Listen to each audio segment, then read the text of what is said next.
चलिए आज हम इस कहानी को पढ़ेंगे और समझेंगे भी। सबसे पहले हम इस कहानी के कहानीकार से परिचित होंगे। हिंदी कहानी के सफ़र में कुछ ऐसे भी कहानीकार हैं जिन्होंने पूर्व निर्धारित लिख को छोड़कर चलने की हिम्मत दिखाई। ऐसे कहानीकारों में आचार्य नलिन विलोचन शर्मा का नाम अग्रगण्य है। आचार्य नलिन विलोचन शर्मा का जन्म 18 फरवरी 1916 ईस्वी को पटना सिटी के बदरघाट में हुआ। इनके माता पिता का नाम तो माता थी इनकी श्रीमती रत्नावती शर्मा एवं पिता पंडित रामावतार शर्मा। पंडित रामावतार शर्मा दर्शन और संस्कृत के प्रकांड विद्वान थे। इनकी मातृभाषा भोजपुरी थी। वे पटना विश्वविद्यालय के हिंदी विभाग अध्यक्ष रहे। साहित्य के क्षेत्र में नलिन जी ने कम उम्र में ही वो इतिहास रच डाला जो कि सामान्य लोगों के लिए संभव नहीं। कविता, कहानी, निबंध, इतिहास, दर्शन, आलोचना सभी पर उन्होंने कलम चलाई। इनकी प्रमुख रचनाओं को हम देख सकते हैं। पहला है निबंध संग्रह मानदंड। उसके बाद कुछ आलोचनात्मक ग्रंथ को देख सकते हैं। इनके द्वारा रचित है साहित्य का इतिहास दर्शन, दृष्टिकोण, हिंदी उपन्यास विशेषतः प्रेमचंद, साहित्य तत्व और आलोचना। कुछ कहानियां संग्रह भी हैं, विष के दांत और 17 असंग्रहित पूर्व छोटी कहानियां। काव्य संग्रह देखें तो नकेन के प्रपद्य और नकेन 2। नलिन विलोचन शर्मा प्रपद्यवाद के प्रवर्तक थे, आधुनिक शैली के समर्थक। प्रपद्य का अर्थ है प्रयोगवादी पद्य, अर्थात काव्य, शिल्प, भाषा आदि में नए प्रयोग। इसे ही आधुनिक शैली भी कहते हैं। यह एक काव्य आंदोलन था जो नकेनवाद के नाम से जाना जाता है। नकेन अर्थात नलिन विलोचन शर्मा, केसरी कुमार और नरेश जी। न से नलिन विलोचन शर्मा, के से केसरी कुमार और फिर न से नरेश जी। इन तीनों ने मिलकर नकेनवाद को आगे बढ़ाया। कहानियाँ बहुत लिखी जाती हैं और छपती भी हैं, पढ़ी भी जाती हैं, किंतु कुछ कहानियाँ ऐसी होती हैं जो हमारे भीतर सीधे उतर जाती हैं। इन्हीं चंद कहानियों में शुमार है विष के दांत। कहानी की शुरुआत ही बड़े व्यंग्यपूर्ण शैली से होती है। सेन साहब की नई मोटर कार बंगले के सामने बरसाती में खड़ी है। काली चमचमाती हुई स्ट्रीमर इन, जैसे कोयल घोंसले में कि कब उड़ जाए। सेन साहब को इस कार पर नाज है। बिल्कुल नई मॉडल 7,500 में आई है। काला रंग, चमक ऐसी कि मुंह देख लो। कहीं पर एक धब्बा भी दिख जाए तो क्लीनर और सोफर की सामत ही समझो। मेम साहब की सख्त ताकीद है कि खोखा खोखी गाड़ी के पास फटकने न पाए। लड़कियां तो पांचों बड़ी सुशील हैं, 5-5 ठहरी, और सो भी लड़कियां तहजीब और तमीज की जीती जागती मूरत। मिस्टर और मिसेस सेन ने उन्हें क्या करना चाहिए यह सिखाया हो या नहीं, क्या क्या नहीं करना चाहिए इसकी उन्हें ऐसी तालीम दी है कि बस। लड़कियां क्या हैं? कठपुतलियां हैं, और उनके माता पिता को इस बात का गर्व है। वे कभी किसी चीज़ को तोड़ती फोड़ती नहीं। वे दौड़ती हैं और खेलती भी हैं, लेकिन सिर्फ शाम के वक्त। और चूंकि उन्हें यह सिखाया गया है कि ये बातें उनकी सेहत के लिए ज़रूरी हैं, वे ऐसी मुस्कुराहट अपने होठों पर ला सकती हैं। सोसाइटी की तारिकाएं भी उनसे कुछ सीखना चाहें तो सीख ले, पर उन्हें खिलखिलाकर किलकारी मारते हुए किसी ने सुना नहीं। सेन परिवार के मुलाकाती रस्क के साथ अपने शरारती बच्चों से खींच कर कहते हैं, एक तुम लोग हो और मिसेस सेन की लड़कियां हैं। अबे फूल का गमला तोड़ने के लिए बना है? तुम लोगों के मारे घर में कुछ भी तो नहीं रह सकता। सो जहाँ तक सेन परिवार की लड़कियों का सवाल है, उनसे मोटर की चमक दमक को कोई खास खतरा नहीं था। लेकिन खोखा भी तो है। खोखा जो एक ही है, सबसे छोटा है। खोखा ना उम्मीद बुढ़ापे की आंखों का तारा है। यह नहीं कि मिसेस सेन अपना और बुढ़ापे का कोई ताल्लुक किसी हालत में मानने को तैयार हों। सेन साहब तो सचमुच बूढ़े नहीं लगते, लेकिन मानने लगने की बात छोड़िए। हकीकत तो यह है कि खोखा का आविर्भाव तब जाकर हुआ जब उसकी कोई उम्मीद दोनों को बाकी नहीं रह गई थी। खोखा जीवन के नियम का अपवाद था, और यह स्वाभाविक नहीं था कि वह घर के नियमों का भी अपवाद हो। इस तरह मोटर को कोई खतरा हो सकता था तो खोखा से ही। तो बच्चों, अब तक आपने जो कहानी सुनी, इतने अंश में एक सेन साहब हैं जिनके बंगले के सामने पोर्टिको में काली चमकती हुई एक गाड़ी है। गाड़ी 7,500 रुपये की है। सेन साहब की पत्नी ने चेतावनी दे रखी है कि कोई भी गाड़ी के पास फटकने न पाए। सेन साहब का एक ही बेटा है खोखा, मगर पुत्रियां 5 हैं। पांचों लड़कियां तहजीब और तमीज़ की जीती जागती मूरत हैं, अर्थात अत्यंत आज्ञाकारी। उन्हें कब हंसना है, कब खेलना है, कब दौड़ना है, सबका एक नियत समय है। बचपन से ही उन्हें यह शिक्षा दी गई है कि वे लड़कियां नहीं बल्कि कठपुतलियां हैं। माता पिता को उन पर गर्व है। सोसाइटी के लोग उन लड़कियों का उदाहरण देते हैं। काली चमकती गाड़ी को सेन साहब की बेटियों से कोई खतरा नहीं था, लेकिन खोखा भी तो है जो सबसे छोटा है, ना उम्मीद बुढ़ापे की आंखों का तारा। अर्थात खोखा का जन्म तब हुआ जब दोनों दंपत्ति की उम्मीदें बाकी नहीं रह गई थी।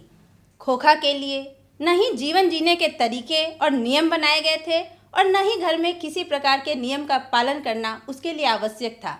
इस कारण यदि मोटर कार को कोई खतरा हो सकता था तो केवल खोखा से। बात ऐसी थी कि सीमा, रजनी, आलो, शेफाली, आरती पांचों हुई तो उनके लिए घर में अलग नियम थे, दूसरे तरह की शिक्षा थी और खोखा के लिए अलग दूसरी। कहने के लिए तो सेनों का कहना था कि खोखा आखिर अपने बाप का बेटा ठहरा, उसे तो इंजीनियर होना है। अभी से उसमें इसके लक्षण भी दिखाई पड़ते हैं, इसलिए ट्रेनिंग भी उसे वैसी ही दी जा रही थी। बात यह है कि खोखा के दुर्दलित स्वभाव के अनुसार ही सेनों ने सिद्धांतों को भी बदल लिया था। अक्सर ऐसा होता है कि सेन परिवार के दोस्त आते हैं, भड़कीले ड्राइंग रूम में बैठते हैं और बातचीत के लिए विषय का अभाव होने पर चर्चा निकल पड़ती है कि किसका लड़का क्या करेगा। तब सेन साहब बड़ी मौलिकता और दूरंदेशी के साथ फरमाते हैं कि वह तो अपने लड़के को अपने ढंग से ट्रेंड करेंगे। करेंगे क्या, कर रहे हैं। आजकल की पढ़ाई लिखाई तो फिजूल है, वह तो उसे अपनी तरह बिजनेसमैन, इंजीनियर बनाना चाहते हैं। अब देखिए ना, सेन साहब कहते हैं खोखा 5 साल का हो रहा है, लोग कहते हैं उसे किंडरगार्टन स्कूल में भेज दो, लेकिन मैंने अभी यही इंतजाम किया है कि कारखाने का बढ़ई मिस्त्री 2-1 घंटे के लिए आकर उसके साथ कुछ ठोक पीट कर लिया करे। इससे बच्चे की उंगलियां अभी से औजारों से वाकिफ हो जाएंगी। हिंदुस्तानी लोग यही नहीं समझते। एक दिन का वाकया है कि ड्राइंग रूम में सेन साहब के कुछ दोस्त बैठे गपशप कर रहे थे। उनमें एक साहब साधारण हैसियत के अखबार नवीस थे और सेनों के दूर के रिश्तेदार भी होते थे। साथ में उनका लड़का भी था, जो था तो खोखा से छोटा पर बड़ा समझदार और होनहार मालूम पड़ता था। किसी ने उसकी कोई हरकत देखकर उसकी कुछ तारीफ कर दी और उन साहब से पूछा कि बच्चा स्कूल तो जाता ही होगा। इसके पहले कि पत्रकार महोदय कुछ जवाब देते, सेन साहब ने शुरू किया, मैं तो खोखा को इंजीनियर बनाने जा रहा हूँ। और वे ही बातें को दोहराकर वे थकते नहीं थे। पत्रकार महोदय चुप मुस्कुराते रहे। जब उनसे फिर पूछा गया अपने बच्चे के विषय में उनका क्या ख्याल है, तब उन्होंने कहा, मैं चाहता हूँ कि वह जेंटलमैन जरूर बने और जो कुछ बने उसका काम है, उसे पूरी आज़ादी रहेगी। सेन साहब इस उत्तर के शिष्ट और प्रच्छन्न व्यंग पर ऐंठ कर रह गए। दरअसल पांचों लड़कियों के लिए घर के नियम अलग थे और लड़कों के लिए अलग, क्योंकि खोखा बेटा था। सेन दंपति ने अपने सारे सिद्धांत खोखा के लिए बदल लिए थे। खोखा की हरकतों को सेन साहब नज़रअंदाज करते रहे, उसके विध्वंसक स्वभाव को भावी इंजीनियर के रूप में देख रहे थे। एक दिन सेन साहब के कुछ मित्र आ गए। उनमें एक पत्रकार भी थे जो उनके दूर के संबंधी भी थे।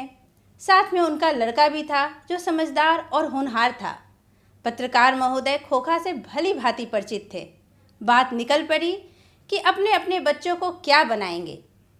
सेन साहब ने सबसे पहले कहा कि वो खोखा को इंजीनियर बनाने जा रहे हैं। अब बारी आई पत्रकार महोदय की। उन्होंने कहा कि मेरा बेटा कुछ बने ना बने, लेकिन एक जेंटलमैन जरूर बने यानी सभ्य इंसान। सेन साहब को पत्रकार द्वारा किया गया यह शिष्ट व्यंग अत्यंत तीक्ष्ण लगा। तभी बाहर शोरगुल सुनकर सेन साहब उठने लगे तो उनके मित्रों ने भी जाने की इच्छा प्रकट की और उन्हीं के साथ बाहर आए। बाहर सेन साहब का सफ़र एक औरत से उलझ रहा था। औरत के पास 5-6 साल का एक बच्चा खड़ा था जिसे वह रोकने की कोशिश कर रही थी क्योंकि बच्चा बार बार सफ़र की ओर झपट रहा था। सेन साहब को देखकर औरत सहम गई। सोफर ने अदब के साथ कहा, देखिए साहब, मदन गाड़ी को छू रहा था, गाड़ी गंदी हो जाती। मैंने मना किया तो लगा कहने जा जा, तो मैंने उसे पकड़कर अलग कर दिया। इस पर मुझको मारने दौड़ा। अब उसकी माँ भी आकर ख्वामखा मुझसे उलझ रही है। मदन की माँ कुछ कहना चाहती थी लेकिन सेन साहब के सटे होठों को देखकर चुप रह गई। सेन साहब ने बड़े संयत और कठोर स्वर में कहा, मदन की माँ, मदन को ले जाओ और देखना वह फिर ऐसी हरकत न करे। मदन की माँ अपने बच्चे के बाएं घुटने से निकलते हुए खून को पोंछती हुई चली गई। ड्राइवर ने शायद धकेल दिया था और वह गिर पड़ा था, लेकिन एक मामूली किराने के बेटे को सेन साहब के ड्राइवर ने धक्का दे दिया और उसे चोट आ गई, तो आखिर ऐसी कौन सी बात हो गई। ठीक इसी वक्त मोटर के पीछे खट खट की आवाज़ सुनकर सेन साहब लपके। सोफर भी दौड़ा और लोग सीढ़ियों से उतरकर अपनी अपनी गाड़ी की ओर चले। सभी ने देखा सेन साहब खोखा को गोद में लेकर उसे हल्की मुस्कुराहट के साथ डांट रहे हैं और मोटर की पिछली बत्ती का लाल शीशा चकनाचूर हो गया है। सेन साहब ने मित्रों को संबोधित करते हुए कहा, देखा आप लोगों ने, बड़ा शरारती हो गया है कासू। मोटर के पीछे हरदम पड़ा रहता है। उसके कल पुर्जों में इसको अभी से इतनी दिलचस्पी है कि क्या बताऊं। शायद देखना चाह रहा था कि आखिर इस बत्ती के अंदर है क्या। सेन साहब खोखा को ज़मीन पर रखकर अपने दोस्तों के साथ उनकी कार की ओर चले। उन्होंने अपने मित्रों की भावभंगिमा देखी नहीं, देखते भी तो कुछ समझ पाते, इसमें शक ही था। मिस्टर सिंह अपनी कार के पास पहुँचे और सेन साहब को नमस्कार कर दरवाज़ा खोलने के लिए बढ़े और फिर रुक गए। उनकी निगाह अचानक ही अगले चक्के पर गई थी। उन्होंने नज़दीक जाकर देखा और परेशानी की हालत में खड़े हो गए। टायर बिल्कुल बैठ गया था, शायद पंक्चर हो गया था। सेन साहब भी आगे बढ़े और झिझकते हुए बोले, कहीं ऐसा तो नहीं कि कासू ने हवा निकाल दी हो। ड्राइवर, जरा दूसरे चक्के को भी देख लो और पंप ले आकर हवा भर दो, और हाँ, कुर्सियाँ लॉन में लगवा दो, तब तक हम यहाँ बैठते हैं। ड्राइवर ने एक कार का चक्का लगाकर सूचना दी कि दूसरी ओर के पिछले चक्के की भी हवा निकली हुई थी। काम तो कासू बाबू का ही मालूम पड़ता है, इधर ही खेल रहे थे, सोफर ने बताया और पंप लाने चला गया। मुखर्जी साहब की गाड़ी सकुशल थी और वह अपने और पत्रकार महोदय के परिवार के साथ चलते बने। सेन साहब और मिस्टर सिंह लॉन की कुर्सियों पर बैठकर बातें करते रहे। बातों के सिलसिले में ही सेन साहब ने बतलाया कि कासू ने इधर चक्कों से हवा निकालना सीख लिया है। मौका मिलते ही शरारत कर गुजरता था। उनका अपना ख्याल था। उसकी इन हरकतों को देखकर तो यह साफ मालूम होता था कि इंजीनियरिंग में उसकी दिलचस्पी है। इसी तरह की दूसरी बेमतलब की बातें होती रहीं जब तक कि चक्कों में पंप नहीं हो गया और मिस्टर सिंह रुखसत नहीं हो गए। सेन साहब अंदर लौटे तो बेरा को मदन के पिता गिरधर लाल को, जो उनकी फैक्ट्री में किरानी था और अहाते के एक कोने में आउट हाउस में रहता था, बुला लाने का हुक्म दिया। गिरधर लाल आया और सेन साहब के सामने सिर झुकाकर खड़ा हो गया, जैसे खून के जुर्म में कैदी जज के सामने खड़ा हो। सेन साहब ने ठंडी बेलौस आवाज़ में कहना शुरू किया, देखो गिरधर, मदन आजकल बहुत शौक हो गया है। मैं तुम्हारी और उसकी भलाई चाहता हूँ। गाड़ी को गंदा किया वह अलग, मना करने पर ड्राइवर को मारने दौड़ा और मेरे सामने भी डरने के बदले उसकी ओर झपट रहा था। ऐसे ही लड़के आगे चलकर गुंडे, चोर और डाकू बनते हैं। गिरधर लाल कभी कभी जी कह देता था। सेन साहब का भाषण जारी था। ऐसे लड़कों की हालत क्या होती है तुम जानते ही हो। उसे संभालने की कोशिश करो, फिर ऐसी बात हुई तो अच्छा नहीं होगा। तुम जा सकते हो। उस रात गिरधर लाल के क्वार्टर से आते हुए मदन के चित्कार से सेनों का आरामदेह शयनगार गूंज गया। आराम में खलल पड़ने से कुछ झुंझलाकर पिता सेन ने धर्म पत्नी से बड़ी समझदारी की बात कही। गिरधर खुद समझदार आदमी है, उसकी बीबी ने ही लड़के को बिगाड़ दिया है। मदन की यही दवा है। मेरी तो तबीयत हुई थी कि कमबख्त की खाल उधेड़ दूं। गिरधर ने ऐसी ही कराई जारी रखी तो शायद ठीक हो जाए। Spare the rod and spoil the child. माता सेन की नींद उचट गई थी। उन्हें मदन की कातर चिल्लाहट से ज़्यादा अपने पति की बकबक पर खींच आ रही थी, लेकिन उन्होंने भी खींच मदन पर ही उतारी।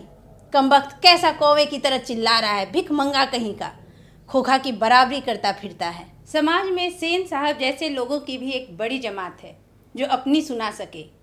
सेन साहब जैसे लोग कितने स्वार्थी और निर्मम होते हैं, जो अपने सिवा किसी को नहीं जानते, कितने संवेदनहीन। 5-6 साल का मासूम मदन उनकी मोटर छूता है तो गाड़ी गंदी होने की वजह से धकेल दिया जाता है, उसका घुटना फूट जाता है। इस पर सेन साहब संवेदना दर्शाने की बजाय उसकी माँ को भला बुरा कहते हैं। सेन साहब मदन की माँ को भला बुरा तो कहते ही हैं, लेकिन पिता गिरधर लाल को तो नोच ही डालते हैं। ऐसे ही लड़के आगे चलकर गुंडे, चोर और डाकू बनते हैं कहकर। उसकी पत्नी की निर्ममता तो देखिए कि बाप द्वारा बेटे को पीटे जाने पर अपनी नींद को हराम समझकर खींचती है और कहती है कि कमबख्त कैसा कौवे की तरह चिल्ला रहा है, भिख मंगा कहीं का। लेकिन दूसरे दिन तो बिल्कुल बेढब मामला हो गया। शाम के वक्त खेलता कूदता खोखा बंगले के अहाते की बगल वाली गली में जा निकला। वहाँ धूल में मदन पड़ोसियों के आवारा गर्द छोकरों के साथ लट्टू नचा रहा था। खोखा ने देखा तो उसकी तबीयत भी मचल गई।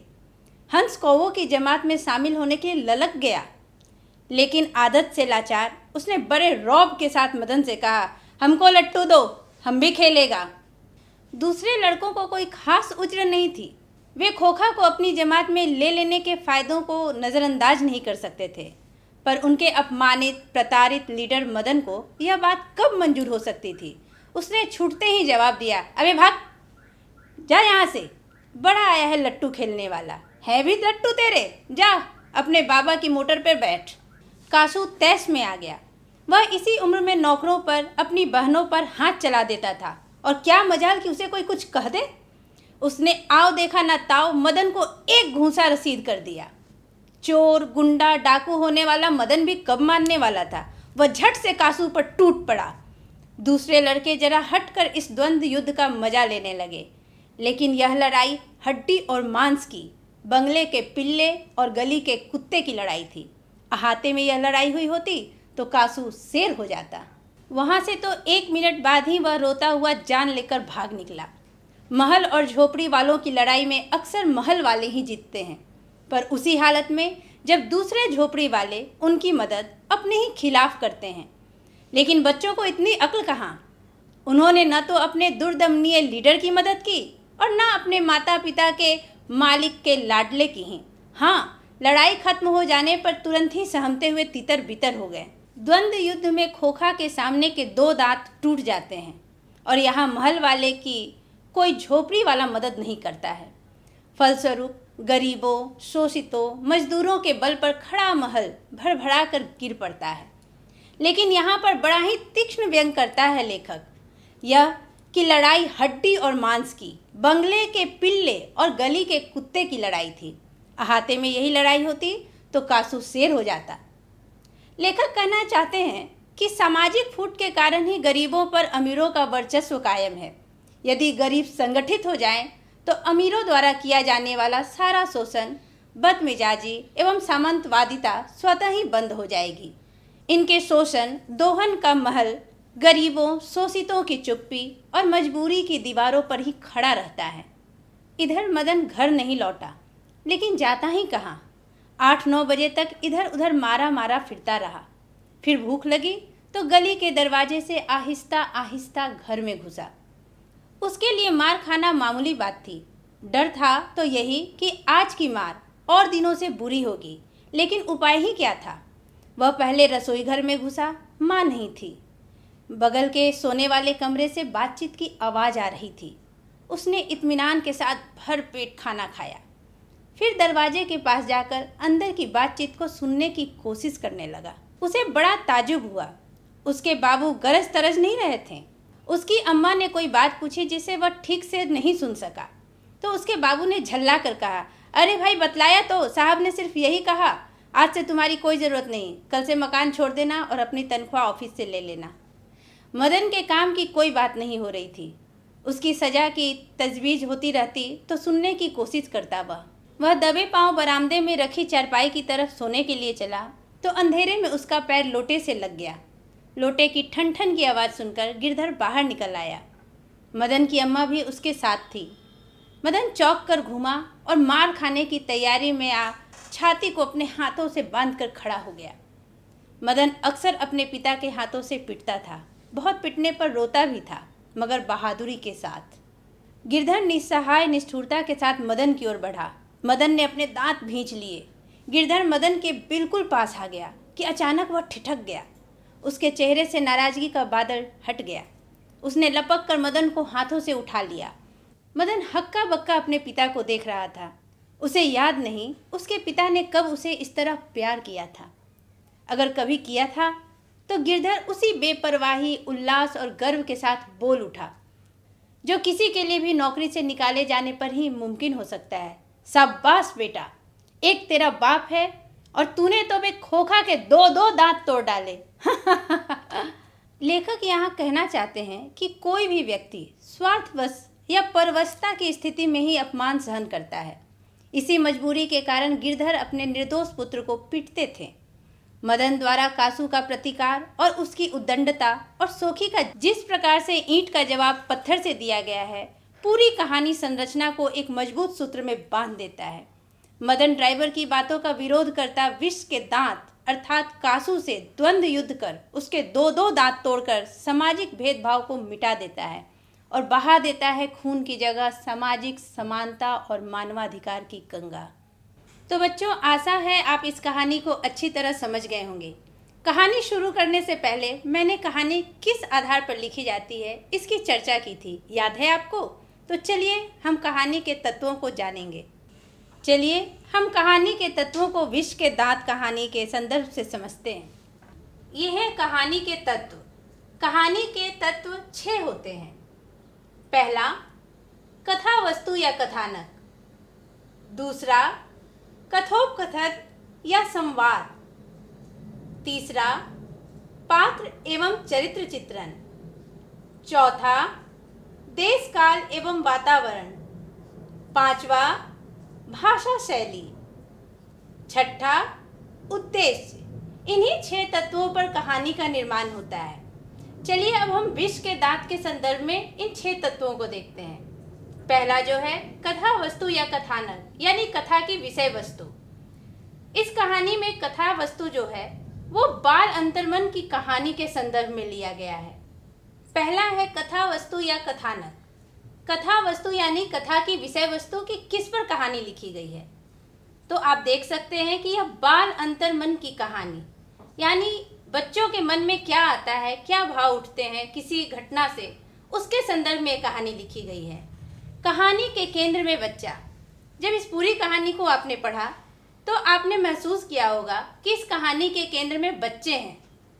तीसरा है मध्य वर्ग का अंतर्विरोध। मध्य वर्ग का अंतर्विरोध इस कहानी में हमें दिखता है। और चौथा है घटना प्रधान। एक छोटी सी घटना घटती है और घटना किस तरह से समाज को प्रभावित करती है या समाज के व्यवस्था को तोड़ने का प्रयास करती है, आपने इस कहानी के माध्यम से समझा होगा। दूसरा है कथोपकथन या संवाद। संवाद जिसको हम डायलॉग भी बोलते हैं, हमने आपको शुरू में ही यह बताया था। देखिए मैंने एक संवाद लिखा है, यह लड़ाई हड्डी और मांस की, बंगले के पिल्ले और गली के कुत्ते की लड़ाई थी।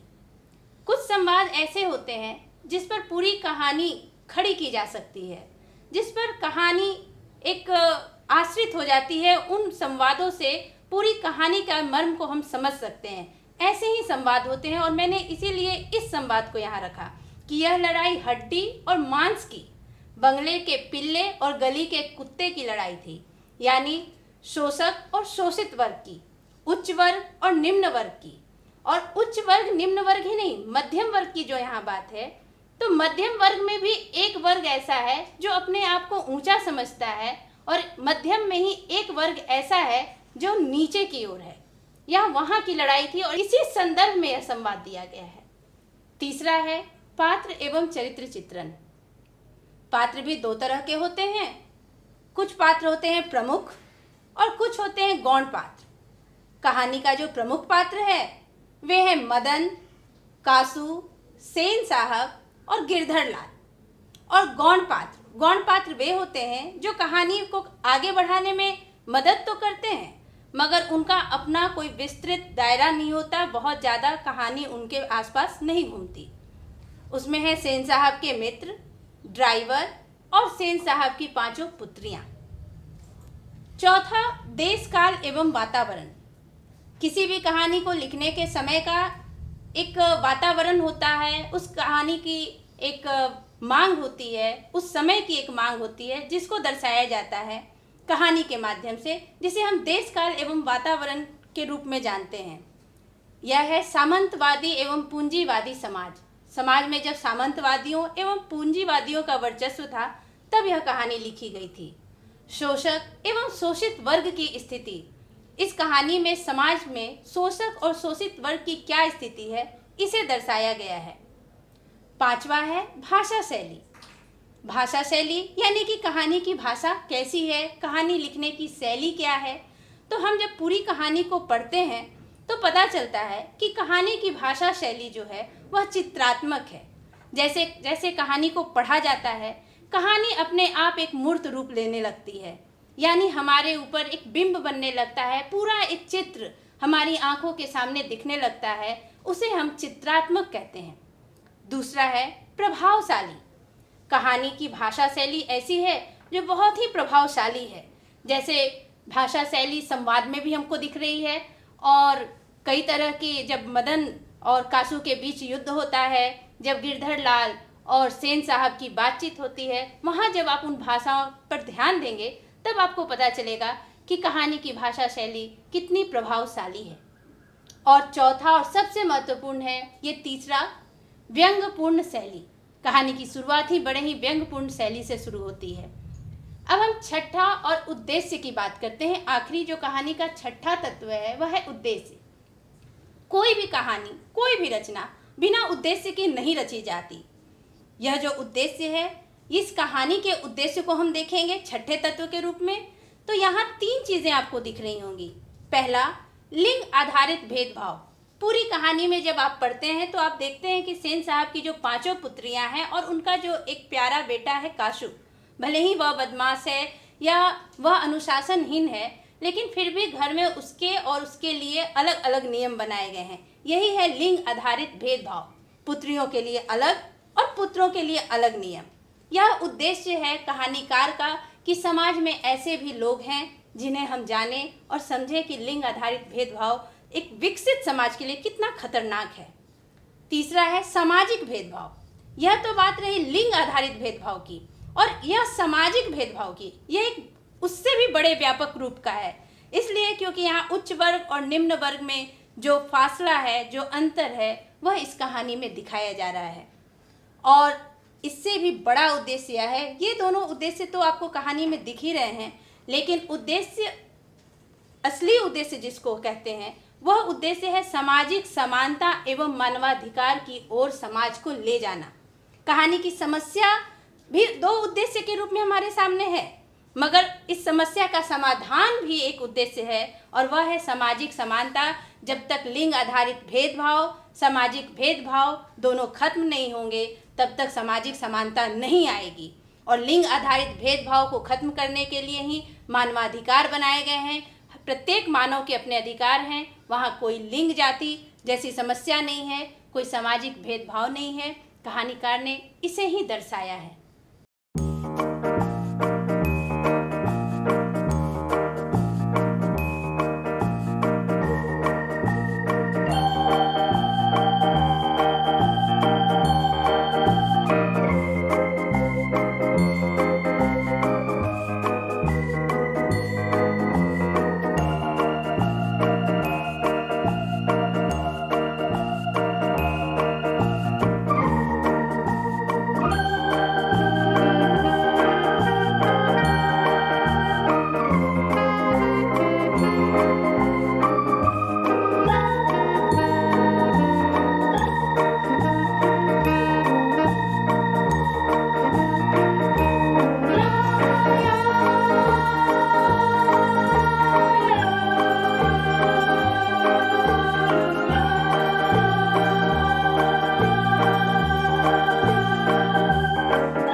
Biscuit telekopic ka naman niya. Yan na.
बोल बोल तू अर्थपूर्ण बोल बोल बोल बोल गर बात सत्य हो मेरी आंखों में देख के बोल मेरी आंखों में देख के बोल बोल बोल बोल औरों को सराह के बोल बोल बोल बोल तू अर्थपूर्ण बोल बोल बोल बोल गड़बड़ भी ना बोल स्पष्ट बातें बोल तू स्पष्ट बातें बोल बोल बोल बोल औरों को सराह के बोल बोल बोल बोल तू अर्थपूर्ण बोल बोल बोल बोल शब्द अच्छी तरह करना प्रिय बोल तू करना प्रिय बोल बोल बोल बोल औरों को सराह के बोल बोल बोल बोल तू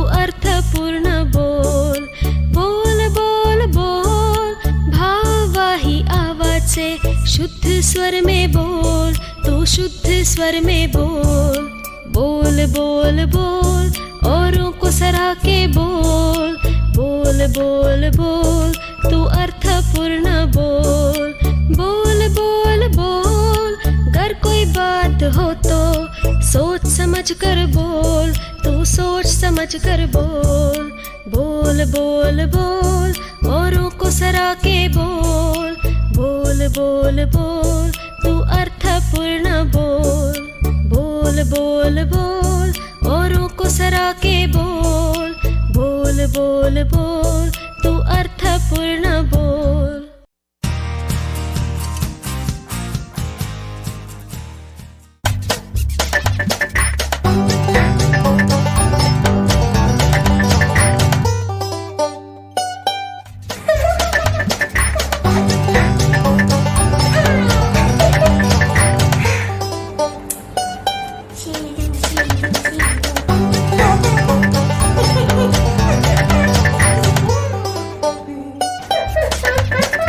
ओहो,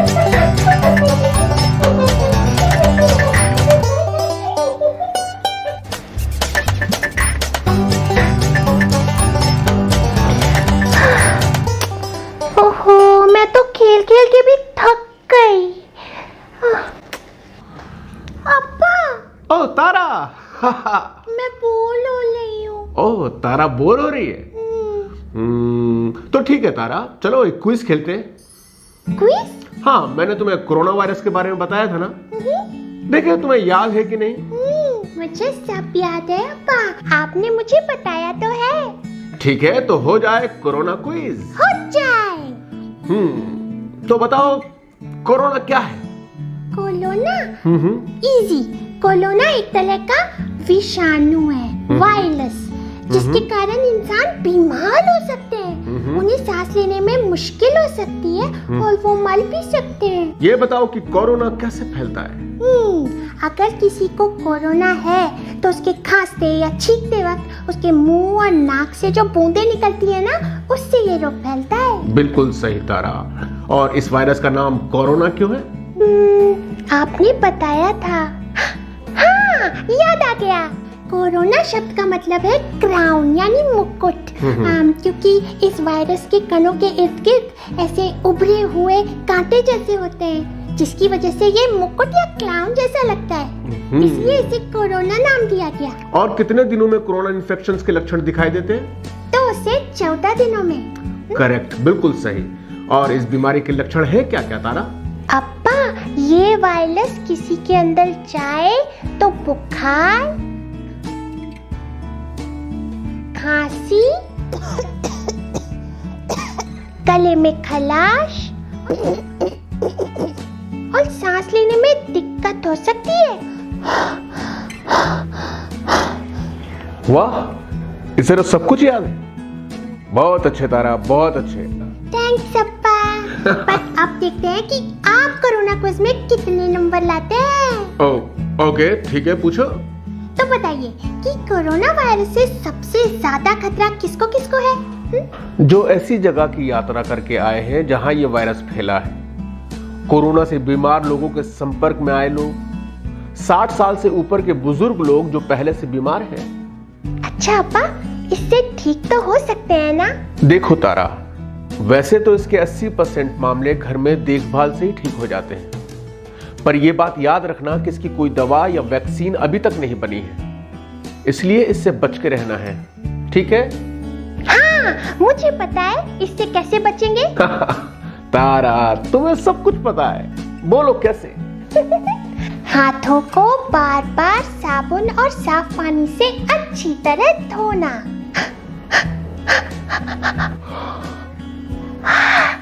तारा, अभी मुंह, नाक और आंखें छूने से हमें बचना चाहिए। ये लो। थैंक यू अब्बा। कोरोना से बचने के लिए खांसते छींकते समय रुमाल, टिश्यू या कोहनी से मुंह को ढको तारा, ठीक है?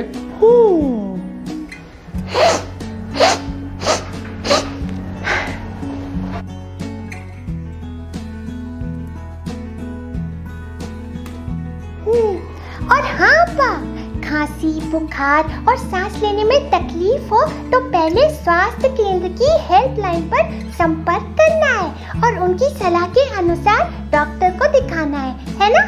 हाँ, और ये सब खत्म होने तक घर पर ही रहना है, सबसे अलग। तो इसी बात पर मिलाइए आप। हाँ? तारा, ये क्या कह रही हो? कोरोना से बचने के लिए किसी से भी हाथ नहीं मिलाना, सभी को हाथ जोड़कर नमस्ते करो। नमस्ते, ऐसे सभी को हाथ जोड़कर नमस्ते करो और 1 मीटर की दूरी से बात करनी है, ठीक है? बताओ इसको क्या कहते हैं? हाँ अब्बा, इसे कहते हैं सोशल सोशल डिस्टेंसिंग, दूसरों से सुरक्षित दूरी। सही बात बताने के लिए थैंक यू अब्बा। हाँ तारा, गलत बातों और अफवाहों पर ध्यान मत दो, नहीं तो कोरोना से बच नहीं पाएंगे हम तारा। तो आपको भी अब कोरोना के बारे में सब सही बातें पता है ना? हाँ? हम आपको ये बता रहे हैं क्योंकि हम ख्याल रखते हैं।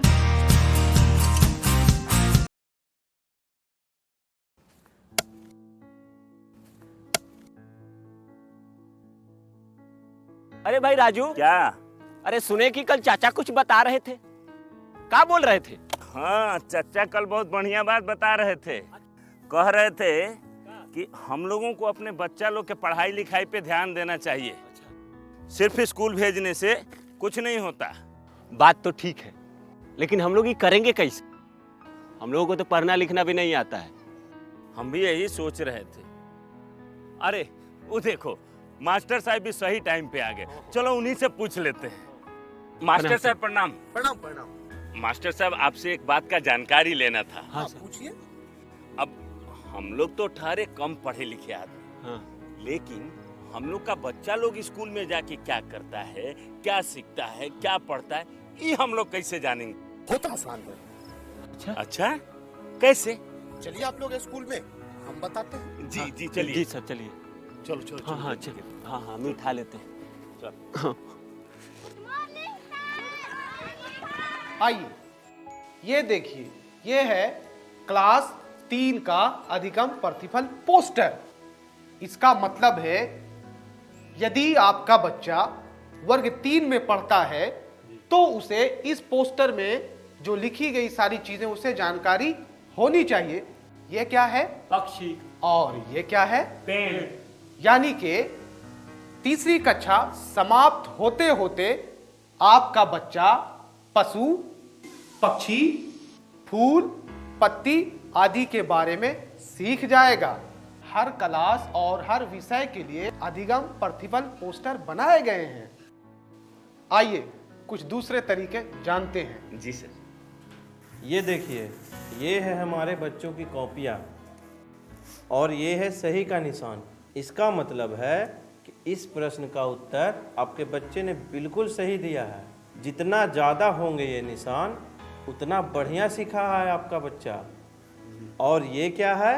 गलत का निशान। हाँ, ये है गलत का निशान और इसका मतलब है आपके बच्चे ने इस प्रश्न में कुछ गलती की होगी। और ये निशान जितना ज़्यादा होगा, आपको अपने बच्चे पे उतना ही ध्यान देने की ज़रूरत है। लेकिन पूरे साल में हमारा बच्चा क्या क्या सीखा, ये कैसे जानेंगे? बिल्कुल जानेंगे। उसके लिए भी हमारे पास कुछ साधन है। उनमें से एक है प्रगति पत्रक। इसके माध्यम से आप घर बैठे जान सकेंगे कि आपका बच्चा पूरे साल में क्या कुछ सीखा। देखिए, ये है 3 स्टार। इसका मतलब होता है सीख चुका है, आपका बच्चा सीख चुका है। और 2 स्टार का मतलब है बच्चा सीख रहा है। और 1 स्टार का मतलब अभी सीखने की आवश्यकता है। जी हाँ। ये तो बहुत आसान है। अब तो हम जैसे बिना पढ़े लिखे लोग भी अपने बच्चों की कॉपी आसानी से जांच कर पाएंगे। बिल्कुल जांच पाएंगे मनोज। हाँ। मास्टर साहब, आपने तो बिल्कुल सही बात बताई थी। तो ठीक है, चलते हैं। आज जो आपने हमको बताया है वो हम सबको बताएंगे। आप क्या करेंगे? आइए हम मिलकर अपने बच्चों के भविष्य को एक नई उड़ान दें। आज हम पूछेंगे तो कल ये सीखेंगे।